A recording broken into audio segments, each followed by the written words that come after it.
Actually, there were 1,255 great bhikshus in the Jeta Grove assembly, but the number is rounded off to 1,250 in all. These disciples comprised the Buddha's constant following.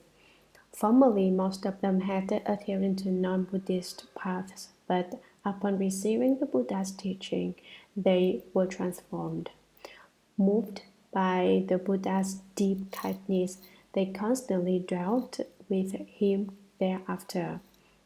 Of the 1,250, the Buddha first took across Anandagaundinya and the other four, the five bhikshus, in the deer park. Next, he converted the three Kashyapa brothers who had been fire worshippers.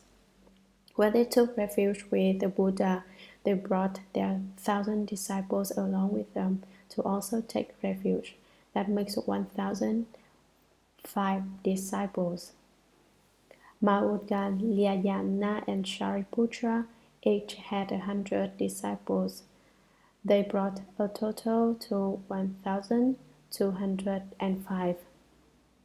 Then Yashas, the son of an elder, and his disciples took refuge for a total of 50 pupils, which makes 1,255 disciples in all. What is meant by a gathering? One person cannot count a gathering, nor can two nor three. It takes four or more to form an assembly. In this case, however, the gathering consists of more than 1,250. This is how Anandagaundinya became the first of Shakyamuni Buddha's disciples. In a former life, the Buddha was a patient immortal cultivating the way in the mountains. He cultivated the practice of patience in the face of insult. One day the king of Kinlinga went to the mountain on a hunting expedition, bringing with him a party of concubines, palace girls, ministers, and officials. While the king hunted, the concubines went for a stroll on the mountain and encountered the old bhikshu, the patient immortal. The concubines, who rarely left the palace, had never before seen a person such a long beard and such hair as his. Although he was a cultivator, the concubines thought he was a freak, and so they crept closer and asked him, "What are you doing?" "I am working at cultivating the way. I am practicing the Buddha Dharma," replied the old cultivator. The concubines had never heard the Buddha Dharma or even of the Buddha and were completely puzzled by his answer. Their curiosity got the better of them, and each one had to come closer for a peek at the old cultivator. They crowded around him in a circle. By then the king of Kalinga had returned from his hunting, only to find that his beautiful concubines had disappeared. He went looking for them and found them standing in a circle around a long-haired bearded man. The sight ignited the king's jealousy. He thought to himself, "This man has seduced my beautiful women. They won't pay any attention to me, and yet he's managed to seduce them." Aloud, he asked, "What are you doing?" "I am cultivating patience," replied the old cultivator. "What do you mean by patience?" "Patience means that no matter what you do to me, no matter how impolite you are to me, no matter how badly you treat me, I can bear it." "Really?" said the king of Kalinga. "Is that truly the way you are?" "I don't believe you can do it. If you truly have patience, why did you seduce my women? Now that they have become so involved with you and have fallen in love with you, in the future they will certainly run away from the palace." "No, I wouldn't seduce your women. I have been speaking Dharma for them, teaching them to be patient." "Patient? Speak back the king. So you can be patient, huh? All right, I'll try you out. Let's see if you can be patient. And he chopped off the old cultivator's ear. Can you bear it? He shouted. Are you angry? I'm not angry, replied the old cultivator. Next, the king sliced off the cultivator's nose. Are you angry? He asked. Are your afflictions welling up? Don't you hate me? I haven't given rise to affliction, replied the old cultivator, nor am I angry with you. Is that true? Are you really not angry? Screamed the king. Very well, I'll cut off your hand, which he did in one blow. You still don't hate me. The old cultivator, this previous incarnation of Shakyamuni Buddha, said to the king of Kalinga, I don't hate you. Then I will cut off the other hand. And the king brought his sword down once again on the old cultivator. Are you angry? I'm still not angry, replied the old cultivator. Ah, you don't know truth from falsehood. Here, I'll cut off your foot. Now, are you angry? No, I'm not angry. The king cut off his other foot, which meant that he had severed all four of the old cultivator's limbs. You still don't hate me? He asked. The old cultivator replied, I still don't hate you. You're lying, cried the king. There isn't a person in the world who wouldn't get angry upon having all four limbs sliced off his body. I don't believe you really can be this way. At that time, the old cultivator made a vow. If I have not given rise to any anger, he told the king, then my four limbs will grow back and my body will be whole once more. But if I have gotten angry, my hands and feet won't rejoin my body, and my nose and ear won't grow back. As soon as he finished speaking, his hands, feet, ear, and nose, which had been completely severed, grew back again. What kind of weird monster are you? The king of Kalinga cried. What kind of freak can make his hands and feet grow back on his body? A demon, the king concluded, addressing his party of ministers and concubines. But as soon as these thoughts arose, the Dharma protectors and beneficent gods let loose a hailstorm that came beating down on the king. Then the old cultivator made another vow. Please, Dharma protectors and good spirits, don't punish him. I forgive him, he said. Then he told the king, in the future, when I realize Buddhahood, I will take you across to Buddhahood first. As a result of that vow, when Shakyamuni Buddha realized Buddhahood, the first person he took across was Ain Natakaunjina, who was none other than the former king of Kalinga. Upon realizing Buddhahood, the power of his vow led him immediately to the deer park to save the five bhikshus, of whom the first was Yanaka Undinya. When someone makes a vow, a connection is created. Therefore, you should make vows to be good to people and to rescue them. And you should be careful not to make vows to kill people. If you vow to kill people, in the future people will vow to kill you, and there will be no end to the cycle of killing. If you make vows to take living beings across to Buddhahood, then they can all realize Buddhahood together, and everyone will obtain the bliss of the eternally still, bright, pure land. Be good to people, even if they're not good to you. We should have the kind of vitality that the patient immortal had when, far from getting angry, he vowed to save his attacker who was getting off his limbs. Students of the Buddha Dharma should imitate this spirit of magnanimity. Magnanimity. Sutra. All work great arhats without outflows. disciples of the Buddha, dwellers and maintainers.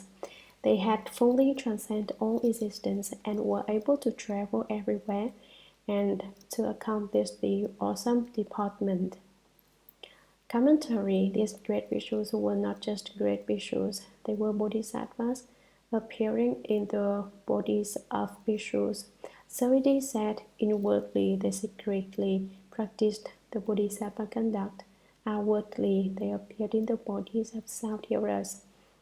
Though all were bodhisattvas at heart, though the fundamental nature of the great vehicle was contained in their hearts, they outwardly practiced the dharmas of the small vehicle and appeared as great arhats without outflows.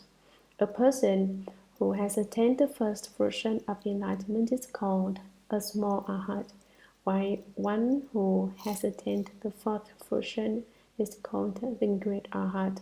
However, if an arhat who has attained the fourth fruition does not continue to progress in his investigation, does not advance in his cultivation, he is called a fixed nature sound hearer.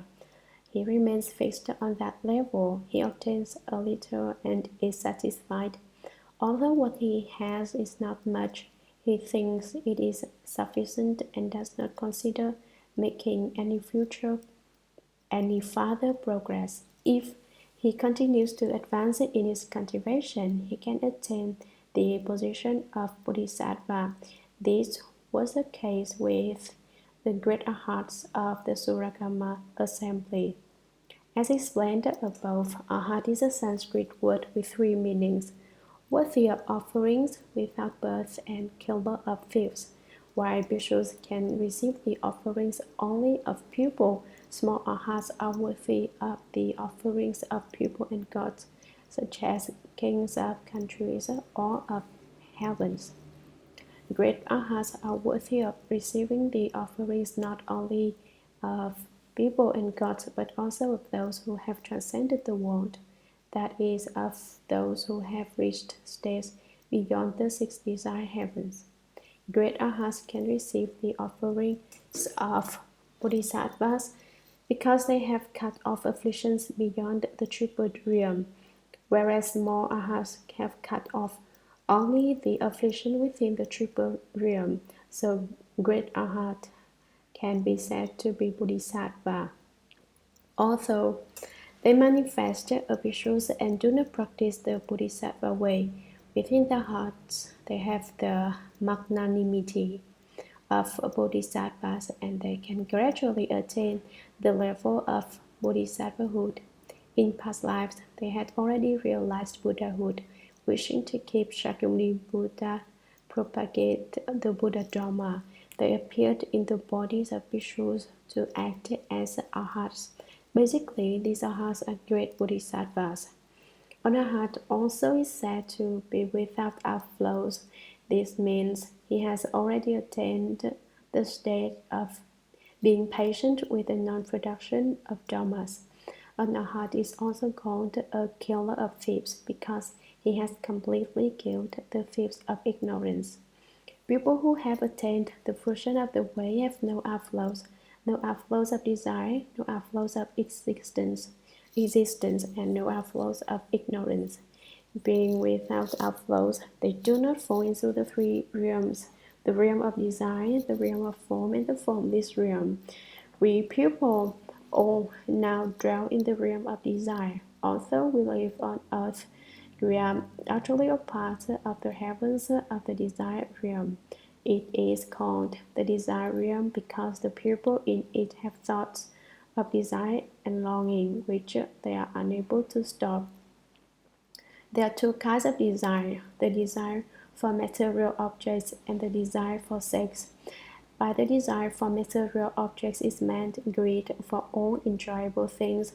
For instance, if you don't have a house, you want to buy a house. Once you have a house, you think about buying a better one. That is the desire for houses. Or perhaps you want a good car at first. Perhaps you buy a beat-up car, but when you drive it around, people look down on you, so you decide to buy a better car. but you still do not invest in the latest model.